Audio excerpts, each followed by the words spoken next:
तो आज हम देखते हैं काइनेटिक इक्वेशंस CH 206 का subject kinetic equations of different order of unimolecular reactions. Okay, unimolecular मतलब इसकी मोलिकुलरिटी 1 होगी, 1 होगी। तो ऐसे रिएक्शंस जिनकी मोलिकुलरिटी 1 हो उनको यूनिमोलिकुलर रिएक्शन बोलते हैं। फर्स्ट ऑर्डर रिएक्शन इसका देखते हैं अपन। फॉर फर्स्ट ऑर्डर रिएक्शन ए से बी बन रहा है। ए क्या है यहाँ पे? ए 1 मोलिकुलर यानी 1 मोलिक्यूल है यहाँ पे, से प्रोडक्ट बी बन रहा है। ठीक है, रेट ऑफ रिएक्शन क्या होगा? -RA बराबर -dCA/dt बराबर KCA।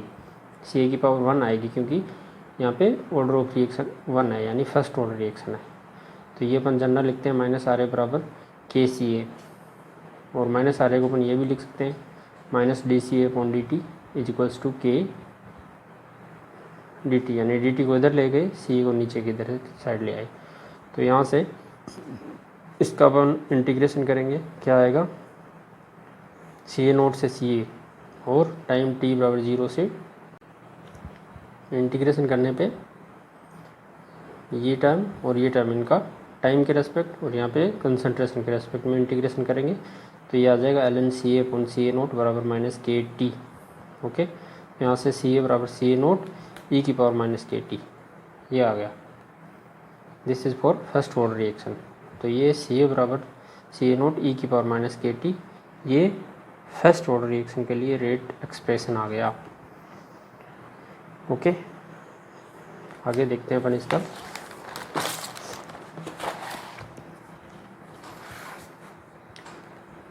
जैसे इसको अपना ऐसे लिख सकते हैं CA बराबर CA0 e की पावर -KT। ओके, अगर कन्वर्जन की टर्म में लिखना चाहिए अपन इसको तो conversion is equals to XA बराबर -1 e की पावर -KT। ओके, तो कन्वर्जन और टाइम के रेस्पेक्ट में अगर अपन ग्राफ खींचेंगे तो वो इस तरीके का आएगा। ये कन्वर्जन है, ये टाइम है। जैसे जैसे टाइम बढ़ रहा है कन्वर्जन की वैल्यू भी बढ़ रही है। ओके, अगर कंसंट्रेशन और टाइम के बीच में ग्राफ खींचेंगे तो ये इस तरीके का आएगा कुछ। CA0 T और कंसंट्रेशन टाइम के साथ धीरे धीरे कम हो रही है। जो टाइम इधर बढ़ रहा है कंसंट्रेशन की वैल्यू कम होती जा रही है। ओके, इसको लॉगरिथम फॉर्म में इस तरीके से भी लिख सकते हैं ln/CA0/CA बराबर KT।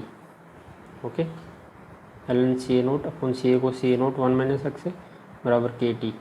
ओके, या इसको इस तरीके से भी कन्वर्जन की टर्म में लिख सकते हैं। CA0 से CA0 कैंसिल, माइनस का निशान इधर लाएंगे तो ln/1 - XA is equals to KT ये आ जाएगा। ओके, अगर अपन ग्राफ खींचे ln/CA0/CA और टाइम के रेस्पेक्ट में तो इस इक्वेशन से आ सकता है ln/CA0/CA वर्सेस टाइम। ओके, तो यहाँ से आ जाएगा ln/CA0/CA y एक्सिस पे और टाइम एक्स एक्सिस पे। यहाँ से स्ट्रेट लाइन आएगी जिसकी स्लोप होगी K। ओके,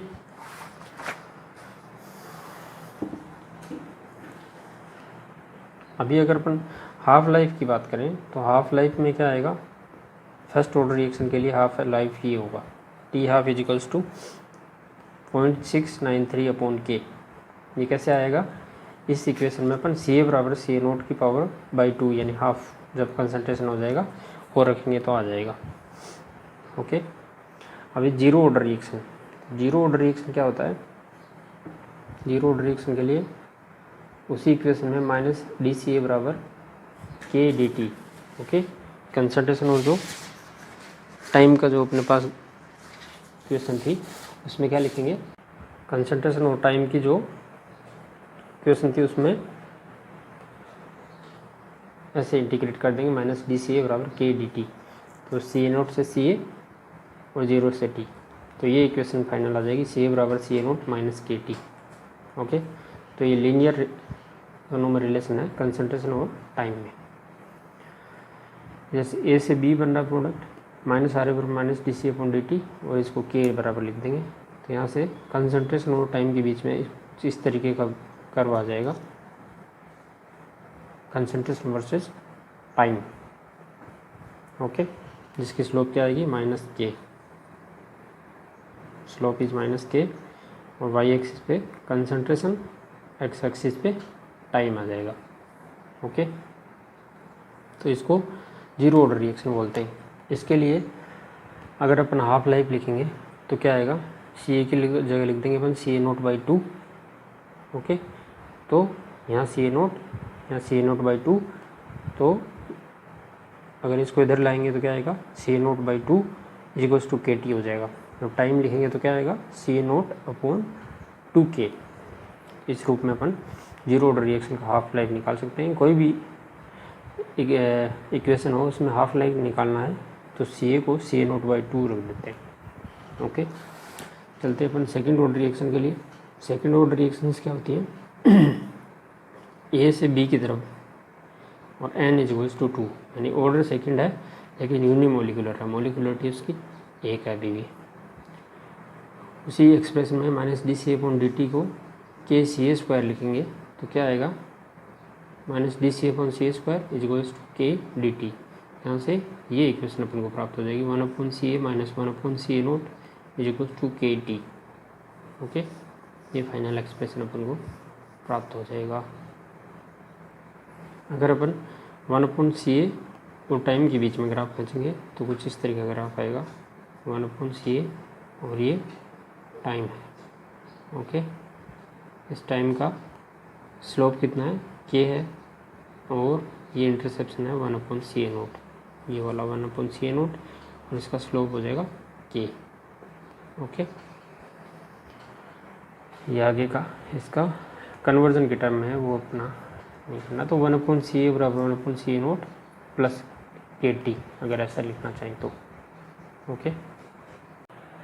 अगर nth ऑर्डर रिएक्शन की बात करें अपन, फॉर nth ऑर्डर रिएक्शन, तो ये जनरल इक्वेशन आती है minus D C upon D T बराबर के सी ए की पावर n, ओके। तो सी ए नोट से सी ए बराबर माइनस के डी टी, इसको अगर अपन इंटीग्रेट करेंगे इधर कंसंट्रेशन और इधर टाइम लेके तो ये आएगा वन अपॉन सी ए की power n minus one minus one upon C A naught की पावर n माइनस वन बराबर n minus one into k t. तो ये जनरल इक्वेशन होगी nth ऑर्डर रिएक्शन के लिए कंसंट्रेशन वर्सेस टाइम में। लेकिन n is equals to one नहीं लिख सकते यहाँ पे, क्योंकि ये टर्म फिर वैलिड नहीं रहेगी। तो this is for this equation is valid for all values except n is equals to one, okay. One upon C A की power n minus one minus one upon C A naught की power n minus one बराबर n minus one k t. ये equation आ गई first order reaction के लिए, okay. अपन दो numericals इस पे देखते हैं। जैसे पहला है,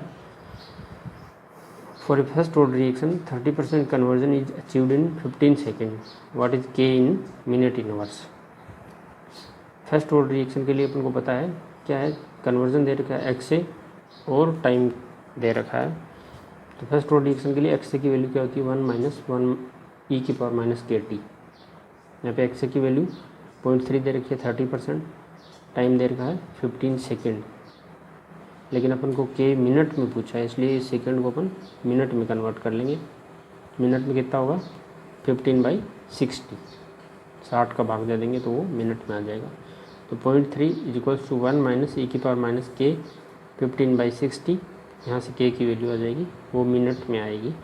तो के की वैल्यू आती है यहाँ से सोल्व करने पे 1.42 मिनट इनवर्स, ओके। ये वैल्यू इसकी आ गई। दूसरा क्या है, for a liquid phase conducting reaction conducting in batch reactor 70% conversion is achieved in 30 second if rate constant is 10 litre पर मोल पर second, then C A naught की वैल्यू बताइए। तो ये n इज इक्वल्स टू 2 होगा। इसमें क्यों कैसे होगा वो यहाँ से k की वैल्यू से पता चलेगा अपन को कि k की जो यूनिट्स हैं वो लीटर पर मोल पर सेकंड हैं। ये यूनिट सेकंड ऑर्डर रिएक्शन के लिए होती है, तो यहाँ पे सेकंड ऑर्डर रिएक्शन है ये, ठीक है। सेकंड ऑर्डर रिएक्शन के लिए अपन को पता है one upon C A minus one upon C A note बराबर के इंटू टी, ये होता है इसका फॉर्मूला। यहाँ अपन को कन्वर्जन दे रखा है, टाइम दे रखा है, के की वैल्यू दे रखी है, यहाँ से सी ए नोट की वैल्यू आ जाएगी। इसको सोल्व करने पे 7.77 इंटू 10 की पावर -3 मोल पर लीटर। ओके।